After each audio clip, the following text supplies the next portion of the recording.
মার্কিন president Donald Trump সম্প্রতি ঘোষণা করেছেন যে তিনি আগামী 2 সপ্তাহের মধ্যে ইরানের উপর সামরিক হামলা চালানোর বিষয়ে চূড়ান্ত সিদ্ধান্ত নেবেন। এই সময়সীমা নির্ধারণ করার পেছনে তার যুক্তি হলো ইরানের সঙ্গে শান্তিপূর্ণ আলোচনার এখনও যথেষ্ট সম্ভাবনা রয়েছে।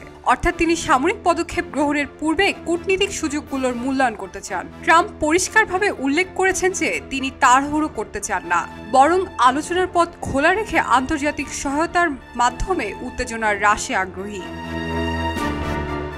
এই ঘোষণাটি এমন এক সময় এসেছে যখন মধ্যপ্রাচ্য, যুক্তরাষ্ট্র ও ইরানের মধ্যে দীর্ঘদিনের বৈরিতা এবং পারমাণবিক কর্মসূচি ঘিরে উদ্বেগ নতুন করে বেড়েছে। ওয়াশিংটন এবং তেহরানের মধ্যে সাম্প্রতিক সময়ে ওমান ও ইউরোপে বেশ কয়েকবার গোপনে আলোচনা অনুষ্ঠিত হয়েছে, যদিও এগুলো থেকে এখনো দৃশ্যমান কোনো সমঝোতা আসেনি। তবে উভয় পক্ষই সম্ভাবনার দরজা বন্ধ করে দেয়নি। ট্রাম্প প্রশাসনের পক্ষ থেকে বলা হয়েছে কূটনৈতিক পথ ব্যর্থ হলে সামরিক ব্যবস্থা গ্রহণের জন্য সব প্রস্তুতি নেওয়া আছে।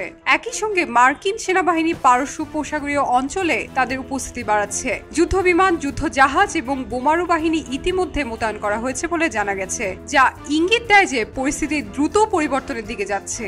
অন্যদিকে ইউরোপীয় ইউনিয়ন, যুক্তরাজ্য ও জাতিসংঘ সহ বেশ কয়েকটি আন্তর্জাতিক শক্তি আলোচনার মাধ্যমে এই সংকট সমাধানের আহ্বান জানিয়েছে। বিশ্বজুড়ে উদ্বেগের কেন্দ্রবিন্দুতে এখন এই প্রশ্নটাই ঘুরছে, যুক্তরাষ্ট্র ইরানের বিরুদ্ধে যুদ্ধ শুরু করবে কিনা। সব মিলে ট্রাম্পের এই 2 সপ্তাহের সময়সীমা শুধু একটি রাজনৈতিক অবস্থানই নয়, বরং এটি মধ্যপ্রাচ্যের নিরাপত্তা পরিস্থিতি, বিশ্ব রাজনীতি এবং যুক্তরাষ্ট্রের পররাষ্ট্রনীতিতে একটি মোড় পরিবর্তনের সংকেত হতে পারে। এখন নজর রাখতে হবে আলোচনার টেবিল কতটা কার্যকর হয় এবং সেই আলোচনার ফলাফল কেমন দাঁড়ায়। শাইন আলম চৌধুরী, খবরের কাগজ। খবরের কাগজ, নিখাত, নির্ভীক, নিরপেক্ষ।